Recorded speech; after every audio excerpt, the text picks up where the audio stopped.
കൊൽക്കത്തയിൽ വനിതാ ഡോക്ടർ കൊല്ലപ്പെട്ട സംഭവത്തിൽ കേസെടുത്ത സമയത്തെ ചൊല്ലി സുപ്രീംകോടതിയിൽ വാദപ്രതിവാദം. കേസ് എപ്പോൾ രജിസ്റ്റർ ചെയ്തു എന്നതിന് ഉത്തരം ലഭിച്ചിട്ടില്ലെന്ന് കോടതി പറയുന്നു. പോലീസ് അസിസ്റ്റന്റ് സൂപ്രണ്ടിന്റെ ഇടപെടൽ സംശയാസ്പദമാണ്. ഉത്തരവാദിത്തപ്പെട്ട ഒരു പോലീസ് ഉദ്യോഗസ്ഥനെ ഹാജരാക്കാനും കോടതി നിർദ്ദേശിച്ചു. ഷപ്ന ചേർന്നുണ്ട്. ഷപ്ന, നേരത്തെയും കഴിഞ്ഞ തവണയും ഈ കേസ് പരിഗണിച്ചപ്പോൾ അതിരൂക്ഷമായ വിമർശനമാണ് സർക്കാരിനെതിരെ കോടതി നടത്തിയത്. ഈ സമാനമായ രീതിയിലാണ് ഇന്നും. എങ്ങനെയാണ് വാദപ്രതിവാദങ്ങൾ മുന്നോട്ട് പോകുന്നത്? സേതുലക്ഷ്മി, ഈ കേസിൽ 2 മണിക്ക് വീണ്ടും വാദം തുടരുന്നുണ്ട്. ഏതായാലും ഇപ്പോൾ ഈ കേസിൽ വാദം നടക്കുന്നതിനിടെ കേന്ദ്രം ഗുരുതരമായ ആരോപണങ്ങൾ സംസ്ഥാന സർക്കാരിനെതിരെ ഉന്നയിച്ചിരുന്നു. പോലീസിൽ ഗുരുതര വീഴ്ച സംഭവിച്ചു എന്ന് കേന്ദ്ര സർക്കാരിന് വേണ്ടി ഹാജരായ അഭിഭാഷകൻ വ്യക്തമാക്കിയിരുന്നു. കോടതിയും സമാനമായൊരു നിലപാടാണ് ഇതിൽ സ്വീകരിക്കുന്നത്. ഡോക്ടറുടെ ബലാത്സംഗ കൊല ആത്മഹത്യ എന്ന് മാതാപിതാക്കളെ തെറ്റിദ്ധരിപ്പിക്കുകയാണ് ഉണ്ടായത് എന്ന് കേന്ദ്രം തന്നെ കോടതിയെ അറിയിച്ചിരുന്നു.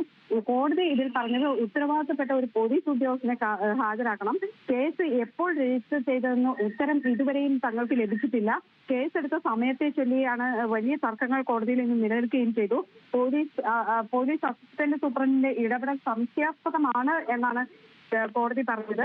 അസ്വാഭാവിക മരണത്തിന് കേസെടുത്ത് ഉച്ചയ്ക്ക് 1:45 ബംഗാൾ സർക്കാർ ഇന്ന് കോടതിയെ അറിയിച്ചു. സമയം പിന്നീട് തിരികെ കയറ്റിയതാണോ എന്ന് സംശയം തോന്നുന്നു എന്നും CBI ഇത് അന്വേഷിക്കട്ടെ എന്നുമായിരുന്നു ജസ്റ്റിസ് പർദിവാല ഇന്ന് കോടതിയിൽ പറഞ്ഞത്. അതുപോലെ കുറ്റകൃത്യം നടന്ന് 18 മണിക്കൂറുകൾക്ക് ശേഷമാണ് സ്ഥലം പോലീസ് സീൽ ചെയ്തത്. കുറ്റകൃത്യം നടന്ന സ്ഥലം സീൽ ചെയ്യാൻ കാലതാമസം വന്നു എന്നതും കോടതി ചൂണ്ടിക്കാണിച്ചു. ഇതും ഗുരുതരമായ വിമർശനം കോടതിയുടെ ഭാഗത്തു നിന്നുണ്ടായി. സംഭവം നടന്ന ദിവസം രാത്രി 7 മണിക്കാണ് കുറ്റകൃത്യം നടന്ന മുറി സീൽ ചെയ്യുന്നത്. അതുകൊണ്ട് തന്നെ വലിയ വിമർശനം കോടതി ഈ വിഷയത്തിൽ ഉന്നയിച്ചു.